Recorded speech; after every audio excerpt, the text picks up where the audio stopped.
서울 중랑구갑의 서영교 의원입니다. 법원행정처장님 아까 당황하셨죠? 예, 많이 당황했습니다.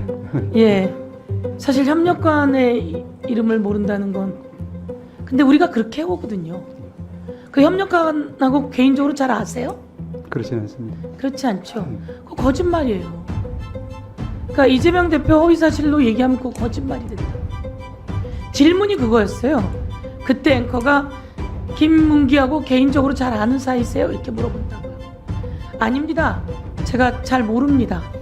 근데 요즘 일이 있어서 요즘은 압니다. 이렇게 얘기한다고요. 아까 말했듯이 협력관조차 제가 왜 그 질문을 했냐면 그 협력관이 처장님이 저희를 만나러 올 때 같이 오는 사람이에요. 그리고 제가 그 협력관에게 이런 거 저런 것도 부탁도 합니다. 근데 제가 아까 사실은 밖에서 우연히 만나서 법원 행정처에서 왔습니까? 이렇게 물어봤어요. 제가 평상시에 만났던 사람임에도 불구하고 그래서 질문한 겁니다. 그래서 우리는 아주 상식적이어야 돼요. 그리고 법원 행정처장님, 차장님 아까 박동찬 전문위원 이름은 아는데 얼굴 기억이 안 난다 그랬죠?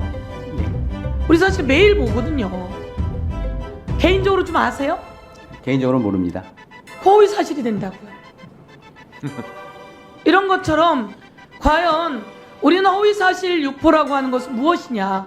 선거법에서 내가 경쟁자고 상대 경쟁자가 있습니다. 상대 경쟁자가 어디에 숨겨놓은 딸이 있어요. 저 사람은 학교 거기까지 안 나왔는데 거기까지 나왔다는 거예요. 저 사람 이 동네에 안 살았는데 이 동네에 산다는 거예요. 이렇게 그 사람의 출생, 가족, 그리고 등등 학력, 경력 등에 대해서 거짓말을 했느냐 이런 걸 살피라고 선거법이 있는 거예요. 그런데 우리가 생각 못하는 의식 이런 거를 올가매라는 게 아닙니다. 그런데 이에 대해서 검찰이 2년형을 선고해요. 미친 거죠. 2년형 징역형을 구형합니다. 미친 겁니다. 그러니 대한민국 국민이 검찰을 신뢰하지 않는 거예요. 얼마나 많은 검사들이 밤을 새워가며 보이스피싱 범들을 잡고 마약 사범을 잡고 살인범을 잡고 나쁜 사람들을 잡으며 얼마나 애를 쓰고 있는데 이렇게 기억하지 못하는 걸 가지고 2년 징역형을 구형하는 검찰을 보면서 미쳤다. 그래서 신뢰하지 않는 거예요. 그런 사람들을 우리는 문제 제기하고 지적하는 겁니다. 그래서 이 부분을 오늘 법원에서 잘 들으시고 판단하는데 하셨으면 좋겠다 이렇게 말씀드립니다. 저만이 아니라 국민의힘 의원들도 마찬가지일 거예요. 우리 행정실장이 정진욱이었는지 제가 오늘 여쭤봤어요. 미안하지만 매일 보는데도. 두 번째, 위증 관련한 이야기가 있었어요. 위증 교사라고 하죠. 위증 교사는 왜 위증 교사라고 하는 거랍니까? 이 사람이 누구를 살인했는데 그렇지 않다고 다른 증거를 위증하는 경우를 위증 교사라고 하는 거예요. 말이 기억이 안 나는 걸 기억나게 해서라도 똑바로 말해달라라고 하는 건 위증 교사가 아니에요. 그리고 제가 한번 질문하겠습니다. 저도 그런 일을 경험해서 그런데요. 30분짜리 녹취예요. 근데 검사가 이걸 7분짜리만 자기에게 유리한 것만 따다가 증거로 공소장에 올렸습니다. 이거 증거 능력 있습니까? 증거 능력에 이의를 제기하면 정당히 인정할 수 없습니다. 전체를 다 들어봐야 됩니다. 그렇습니다. 30분짜리 녹취 중에 7분짜리만 가지고 자기에게 유리한 것만 갖다가 놓고 이걸 공소장이라고 내놓은 거예요. 그래서 사람들은 그건 줄 알아요. 그런데 이 녹취록이 검찰에 있어요. 그것도 30분짜리가. 그 30분짜리를 국힘의 박정훈 의원이 틀었어요. 짜집게 해가지고. 그래서 우리가 고발해버렸어요. 그런데 30분짜리 녹취를 검찰이 갖고 있던 걸 박정훈이 받았고 는지 어쩐지 모르겠어요. 우리가 공개하라고 했더니 그걸 다 공개한 거예요. 그래서 우리가 30분짜리 다 들어봤어요. 30분짜리를 7분만 제공하면 그거는 증거 능력이 이의를 제기하면 없다 이렇게 말씀하신 겁니다. 이런 내용을 갖고 3년을 구형해요. 징역을. 미친 거죠. 제가 한 번 더 말씀드리고 이런 정부는 어디에서 탄생됐냐? 명태균의 녹취를 한번 들려드릴게요. 윤석열 대통령 집에 자주 간대요. 가서 누웠다가 있다가도 온대요. 윤석열 대통령과 김건희 여사가 선거 도와줬다고 아크로비스타를 준다고 했다는 거예요. 녹취 한번 들어보겠습니다.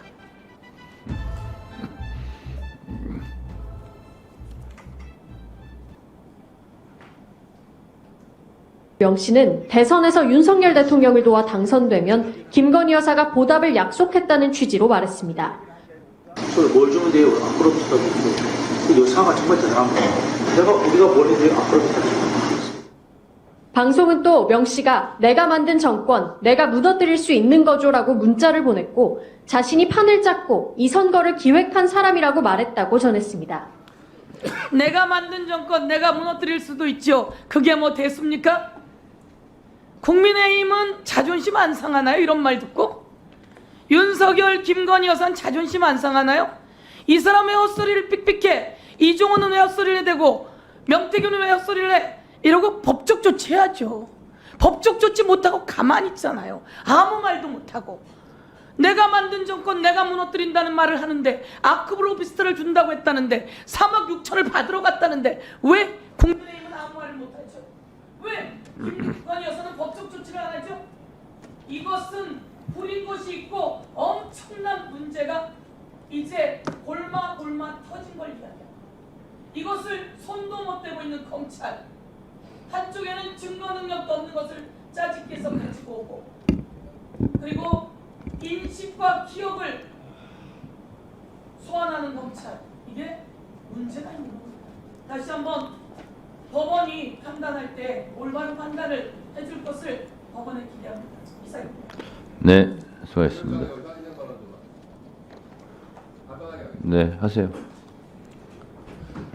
우리 서영교 의원님 질의하시는 내용에 대해서는 전혀 뭐 이의가 없는데요. 오늘 이제 국감 첫날입니다. 첫날인데 오늘은 대법원에 관련된 국감을 하는 날인데 검사들 미쳤다는 그런 말씀을 지금 5번 하신 것 같아요. 질문 중에. 그 국감을 하시면서 그런 용어를 쓰시는 것 자체가 법사위에 굉장한 저는 부정적인 인상을 준다고 보고요. 이런 거야말로 우리 법사위의 질서 유지를 위해 가지고 위원장께서 한 번 정도는 경고를 주셔야 되는 건 아닙니까? 늘 정가의 보도처럼 말씀하시는 145조 제1항에 질서를 어지럽혔을 때 그 전제가 있습니다.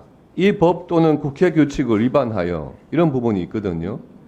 우리 국민의힘 국회의원들이 말을 할 때는 이 법 또는 국회 규칙을 위반한 적이 없어요. 그런데 맨날 저희 보고 질서를 어지럽혔다고 하세요. 예? 네. 그런데 지금 국감장에서 이렇게 공개적인 석상에서 이제 내일부터 법무부에 대한 국감이 시작되는데 검사들 미쳤다 이런 용어를 한두 번 실수로 하시는 것도 아니고 5번씩이나 그렇게 공개적으로 발언하시는 것은 법무부나 대검찰청 국감 가가지고는 판사들 미쳤다는 말 안 하신다는 보장이 있습니까? 그거는 국감을 받고 있는 분들에 대한 모욕이라고 생각을 합니다. 이런 부분은 좀 우리 법사위의 권위를 위해서라도 위원장님께서 경고 좀 주시기 바랍니다. 이상입니다. 자, 박규택 의원님의 의사진행 발언에 대해서 또 제가 의무적으로 답변 드리겠습니다. 국회법 145조 1항은 국회에서 정한 법과 규칙을 위반하여 질서를 어지럽혔을 경우 위원장이 경고할 수 있다라는 거고요. 이 경고를 듣지 않을 시에는 발언권 중지나 퇴장을 시킬 수 있다. 이 조항입니다. 그러면 국회법에서 정한 법과 규칙은 무엇이냐, 어디에 적용되냐 하는 것은 첫 번째는 위원장의 제지에 따르지 않을 때입니다. 의사진행을 방해하는 거예요. 이것을 국민의힘 의원들이 많이 어겨요. 그래서 저한테 경고도 받고 제지도 받고 합니다. 그래서 하는 거고요.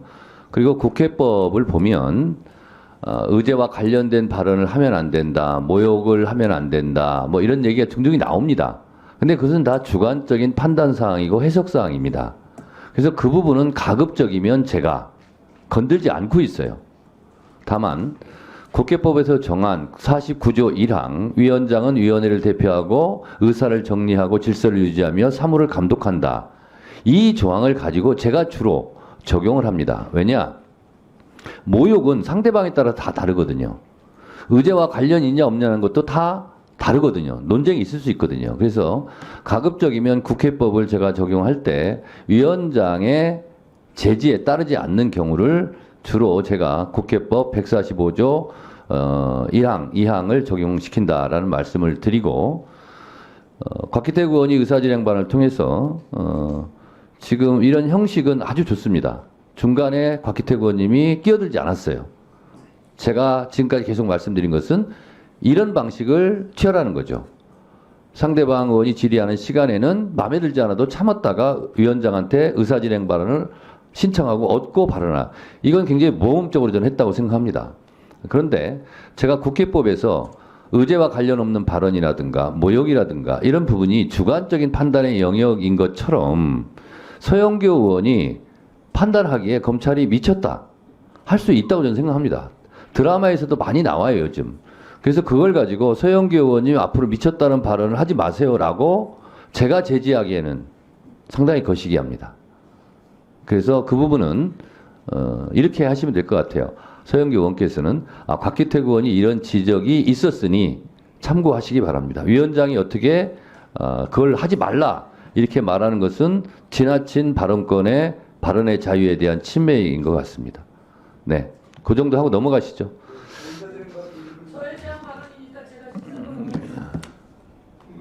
그냥 넘어가셔도 될 것 같은데요. 네, 서영교 의원님 그러면 짧게 하시죠. 왜곡하면 안 됩니다. 저는 수없이 많은 검사들이 보이스피싱, 마약사범, 그리고 살인자 추적, 그리고 딥페이크 등 얼마나 밤을 새워가며 일합니까? 검사가 되고 싶어서 얼마나 많은 노력을 합니까? 사회의 약자를 보호하기 위해서 얼마나 애를 씁니까? 너무나 소중한 검사들입니다. 저는 검사들 존경합니다. 그리고 그래서 검사들에게 대우도 하는 겁니다. 그리고 그래서 검사들이 판단한 것에 대해서 존중도 하는 겁니다. 그런데 일부, 아주 극히 일부의 검사들이 그렇게 아까 말한 것처럼 누구나 다 기억하지 못하는 것을 가지고 기소하고 그리고 2년이라고 하는 구형을 때린 겁니다. 그래서 저는 거기에 대해서 미쳤다고 한 겁니다. 이 미친 판결이 미친 구형입니다. 전 그것을 이야기한 겁니다. 제가 검찰들을 그렇다고 이야기한 적이 없습니다. 그리고 마찬가지로 위증과 관련한 것도 증거가 30분짜리 통하면 30분을 다 내놔야 합니다. 그런데 7분을 짜집기하고 이렇게 해서 내놓은 것에 대해서 법원 행정처장도 그렇고 모두가 아는 내용입니다. 이건 증거 능력이 없습니다. 그런데 우리는 공소장이 그렇게 나왔기 때문에 그게 사실인 줄 알았던 거죠. 그리고 나서 저희들이 그 다음을 다 찾아보게 된 겁니다. 그랬더니 30분짜리였고 있는 그대로 말해달라고 하는 내용이 12번이나 나옵니다. 그리고 거기에 김진성이라고 하는 사람이 없는 사실을 말해달라고 한 적이 없다라고 하는 내용을 이야기해서 이 부분이 해결된 겁니다. 그런데 이런 내용에 대해서 저는 검사가 30분이면 30분짜리 녹취를 다 내놔야지. 그렇지 않고 7분짜리만 내놨다고 하는 것에 대해서 정말 놀랐습니다. 나중에 알게 된 겁니다. 그렇다면 이런 내용은 잘못된 것이고 그렇게 해서 3년을 구형한 건 미친 구형이다 이렇게 이야기하는 겁니다. 그래서 저는 검찰들이 미쳤다 이렇게 이야기한 적 없습니다. 현장에서 오늘도 밤을 새워가며 자기의 위협까지 무릅써가며 정말 노력하고 애쓰는 그 현장의 검사들에 대해서 저희들이 더 지원할 게 있는지 오히려 찾아봐야 되는 내용이고 이들에게 먹칠을 하는 잘못된 일부 검사의 행위에 대해서 발언한 것이고 지적한 것이다 이렇게 이야기합니다. 예. 네, 잘 들었습니다. 다음은 박은정 의원님 질의해 주세요. 여기서부터 잠시만 주목해 주시기 바랍니다. 제가 구독자분들을 위해서 깜짝 선물을 하나 준비했는데요. 제가 항상 여러분들께 뭐라고 말씀드렸나요? 뉴스만 평소에 잘 챙겨보셔도 돈이 된다 돈을 벌 수 있다라고 말씀드렸는데요. 자, 여러분들 여기 보이는 각종 뉴스, 코로나 유행 사건, 러시아 우크라이나의 전쟁, 엔비디아의 실적, 트럼프와 김정은의 관계 등등과 같은 뉴스를 보게 되면 여러분들은 어떤 생각이 드세요? 그냥 뉴스만 보고 끝내는지 아니면 이 뉴스를 어떻게 이용할 수 있는지 이 부분을 고민하고 계시는지를 되물어보고 싶습니다. 자, 그 이유가 뭐냐 하면 제가 지난 1월 여러분들께 뭐라고 말씀드렸나요? 지금은 반도체 산업에 관심을 가져야 한다. 뉴스만 보고 그냥 넘기지 마시고 한번 투자 쪽으로 고민해 보셔야 한다라고 말씀을 드렸습니다. 그리고 나서 이런 썸네일을 유튜브나 뉴스를 통해서 많이 보셨을 텐데요. 이런 반도체 산업이 이슈가 되었을 때 부자들은 어떻게 생각한다고 했나요? 반도체와 관련된 투자 수단은 뭐가 있는지, 어떤 주식이 가장 좋은지, 어디에 투자해야 돈이 몰리는지 자연스럽게 생각한다고 제가 말씀드렸죠. 그 이유가 부자들이 봤을 땐 이슈가 돈으로 이어지고 그 이슈가 나에게 돈을 벌어준다는 경험적 확신이 있기 때문에 부자들은 항상 이런 사회적 이슈와 돈의 흐름을 관심 있게 쳐다본다고 제가 말씀드렸는데요. 이번에도 마찬가지입니다. 제가 지난번에 시청자분들과 함께하는 주식으로 수익 내기 이벤트를 진행했었는데요. 당연히 100% 무료로 진행되었고, 자, 여기 보시면 아시겠지만 제가 지난번에도 저한테 구독이라는 문자를 보내주신 모든 시청자분들께 이렇게 반도체 관련주 중에 많은 종목이 아니라 가장 급등할 확률이 높은 딱 한 종목, 한미반도체 딱 한 종목만을 추천드렸어요. 그러면서 여기 나와 있는 대로 정확히 얼마에 매수해야 하는지, 수익률이 얼마가 나왔을 때 팔아야 할지 정확히 말씀드렸는데, 자, 지금 실제로 어떻게 되었나요? 오른쪽을 보시면 아시겠지만 제가 1월에 문자로 이 한미반도체를 소개해드리고 나서 실제 3배 이상의 급등이 나왔죠. 그래서 당시에도 굉장히 많은 분들이 제가 드린 이 종목으로 수익을 크게 내실 수 있었는데요. 다시 한번 수익 축하드리고 이번에도 마찬가지입니다. 최근 우리나라뿐만 아니라 국제 정세가 매우 불안정합니다. 과열된 AI 이슈와 함께 채권 가격과 일본 엔캐리 트레이드 청산으로 휘청거리고 있는데요. 이제 하락장의 초입으로 다양한 징후들이 나타나고 있습니다. 이제 본격적으로 금리 인하와 함께 하락이 더 심해지면 일반 개인들은 결국 더욱더 시장을 외면하고 가장 싼 가격에 울며 겨자 먹기로 손절하기 마련일 텐데요. 사실 역사적으로 이런 시그널이 있을 때야말로 좋은 주식을 저점에서 매수할 수 있는 절호의 기회입니다. 즉, 좋은 주식이 시장 상황 영향에 따라 어쩔 수 없이 떨어질 때를 적극적으로 노려야 한다는 거죠. 자, 그렇기 때문에 제가 이번에도 뭘 보내드린다고요? 지난번과 마찬가지로 대박이라는 문자를 보내주시면 제가 이번 하락장에서의 보물, 추후 주가가 가장 크게 급등할 한 종목을 구독자분들에게 문자로 종목명과 사고파는 시점을 모두 알려드릴 거예요. 그래서 여러분들이 주식으로 돈 버는 연습을 한번 해보시라 이렇게 말씀을 드리고, 혹시라도 나는 주식을 하지 않는다 라고 하시는 분들은 주변에 주식하시는 분들께 추천해 주셔도 되고, 연세가 있으신 분들은 자녀분들에게 한번 이걸로 수익을 내보라고 이렇게 조언해 줄 수도 있으시겠지요. 그래서 지금 이 영상을 보시는 시청자분들 중에 나도 이번 종목이 궁금하다 하시는 분들은 누구나 상관없이 어느 시간대나 상관없이 부담 없이 이렇게 위쪽 상단에 제 번호 남겨두고 있습니다. 제 개인 번호 010-2803-3347인데요. 지난번처럼 대박 이라고 보내주시면 제가 이번에도 똑같이 무료 추천 급등주 문자를 보내드리겠습니다. 그래서 제 번호 010-2803-3347로 문자 보내주시면 여러분들이 직접 이슈를 통해서 돈 버는 연습을 해보실 수 있는 것이고, 제가 돈을 받는 것도 투자를 대신해드리는 것도 아니니까 부담 없이 신청해 주시면 되는 겁니다. 그리고 수익이 나면 저는 다른 것은 바라지 않습니다. 제 채널에 구독, 좋아요 한 번씩만 눌러주시라 이렇게 다시 한번 말씀드리겠습니다.